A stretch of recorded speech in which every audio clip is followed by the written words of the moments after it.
Next, though, he came ever so close to winning a Dáil seat in the 2024 general election, and he's back to try again. This is Gerry the Monk Hutch. He's planning to throw his name into the hat to contest the upcoming Dublin Central by-election. This is the seat vacated by Paschal Donoghue. Craig Hughes is political editor with the Irish Daily Mail. He's here with me in the studio, and Nicola Tallant is on the line, the host of the Crime World podcast. Craig, I'll start with you because there was a bit of we had a clip of it earlier on. Gerry Hutch was at this launch of Rex Ryan's play about him, the one-man show in The Ambassador. He was there for the opening night last night, and you went along. So what happened?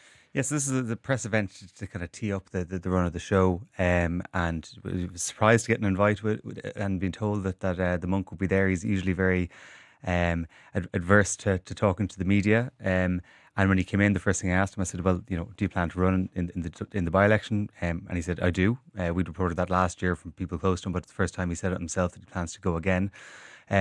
Last time around, his big issue was transfers. He polled over 3,000 first preference votes.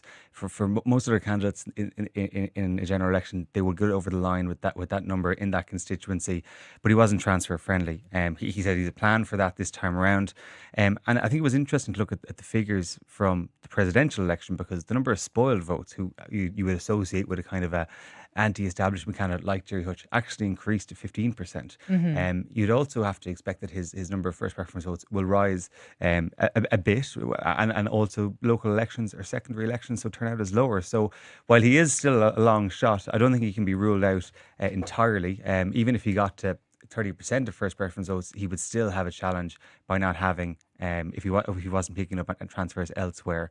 But he was, as usual, he was box office. I asked him if he hoped to get any votes from former supporters of former Sinn Féin councillor Jonathan Dowdall, who of course is now in the witness protection programme after giving evidence against him in that special criminal court trial that he was acquitted of murder of. He said he didn't want to talk about Jonathan Dowdall. I asked him, was it safe for Mr. Dowdall to come back? He said he wasn't going to do anything to him, but he said karma might take care of that. Karma is? Karma, I beg your pardon. Oh, karma, Yeah. karma. Now, Nicola, you did that famous interview with Gerry Hutch on your podcast in the lead up to the 2024 general election. Are you surprised that he's running again? I'm not surprised he's running again. I think he is the ultimate anarchist, and it's his way really of giving two fingers to the state. He also, if you remember the last time, just before he had it was rumoured that he was going to go for election, and the next thing he was arrested in Lanzarote. He's still sort of before the courts there, although not yet charged in relation to a money laundering investigation.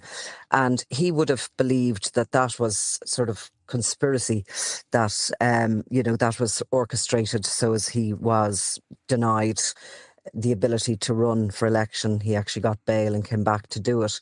So he does have this sort of belief that the state is out to get him, and that he is going to put it up to them. But he hasn't been convicted of a crime for 40 years, and he would argue that he has the same right as the next man to run. But are you clear from your conversations with him, Nicola, why he wants to be a TD? Well, I'm actually really glad Craig is there to talk to you about the politics and the counts and what his chances are of getting elected between the transfer votes and all the rest of it, because politics is not my gig. When I interviewed Gerry Hutch, it was an opportunity for me to get first-hand account from him about those very incredibly significant years for the last 10 years from the Regency and what has happened in between. The politics, I felt, and, the interview is still there for anybody who wants to watch it. I'm not sure he had much politics. He didn't really have much depth when it came to that. So, I'm not actually clear why he wants to be a politician, other than it is a course that has been run before in with various sort of high profile criminals. That chance to make it in politics, I suppose, gives a power, and it does give the, if you are of that nature, that anarchist nature, it must feel very, powerful to get elected and to run. Well, Craig, did you get a sense from what you saw last night why Gerry Hutch would want to be a member of Dáil Éireann? Well, there's two things. First of all, I asked him about his policies. I said, what are you standing for, Gerry? What do you think about immigration, for example? And he said, "Oh, I'm not going to make any promises that I can't keep. I need to get in there first, and then I'll tell you what I'm about." Which I think is quite a unusual political strategy.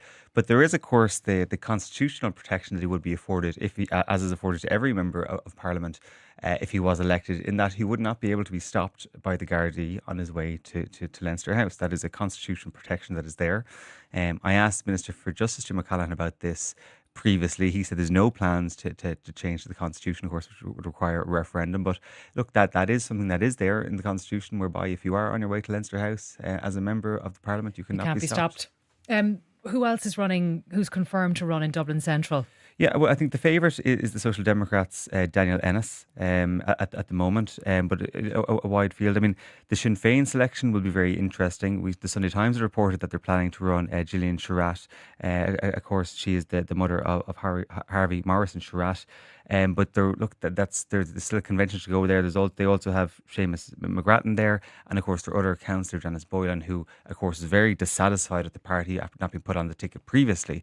So there is a potential there for conflict within Sinn Féin over the selection process. When it comes to Fine Gael, you have the current Lord Mayor Ray McAdam hoping to very close, of course, to former Minister for Finance Pascal Donoghue, who departed the seat, which of course triggered this by-election. Labour, I understand, are the two candidates that put themselves forward. There's a convention next month. The Green Party, you're looking at Janet Horner, long out a chance, and of course then Gerry Hutch as well. We do know finally that Mary Fitzpatrick, the Fianna Fáil senator, won't be running. We reported that today in the Irish Daily Mail. She was expected to be their candidate, so interested to see who Fianna Fáil fields there in that constituency. So, and Nicola, back to you on this, because I'm just interested in the response and the reaction to that Gerry Hutch interview when it ran. And it was a huge story at the time, but you'll have a sense of the reaction and response that you got to it, because there are those in Dublin Central, and we know this from the last campaign in 2024, who see Gerry Hutch as a community man, as a community activist. Did you get the sense in the response that you got to that interview that he has much support in the area? Well, I mean, he got he got the vote, didn't he? He got over 3,000 first preference votes in that area, which was extraordinary. I think what happened was he went out there. It was unique at the time. This isn't unique because he's going a second time, and do things go as well a second time round? I wouldn't trust they do. The reaction from the general public was really sort of positive, I think, for people hearing what he had to say, and almost a voyeurism thing to that. And they were also fascinated by his voice, to hear it, to see him talking so openly about especially some of the gangland activity that had gone on since the Regency Hotel. I think the response from politicians and those interested in it was to try and sort of ignore him as he was going for election. That's not going to happen this time round. I think the knives will be out for him, because there was a feeling, I think, in the general establishment that they didn't really want to recognise that he was running. Nobody seemed to believe that he was going to get the support he did. So it's going to have to be taken far more seriously this time by ourselves in I suppose the mainstream media, as it's called nowadays. Will you be interviewing him again if he does run, as he says he will? Well, I mean, I have interviewed him, to be honest with you, and I don't want to particularly go over that ground again. For me, it was a crime. It was an interview centred on crime and criminality, and that what had been a seismic moment for the in Irish criminal history. Whereas now it's about the politics, right? If he goes again. Yeah, it is. And you know what's interesting, actually? At the time, so the last election, he did that interview and he did nothing else. And I was told at the time that he was advised to keep his mouth shut afterwards, because he'd come out on a high, and anything else was going to deplete that, which was pretty good political advice, wasn't it, when you think about it? So this time round, his strategy and his publicity strategy for me will be interesting. What is he going to do?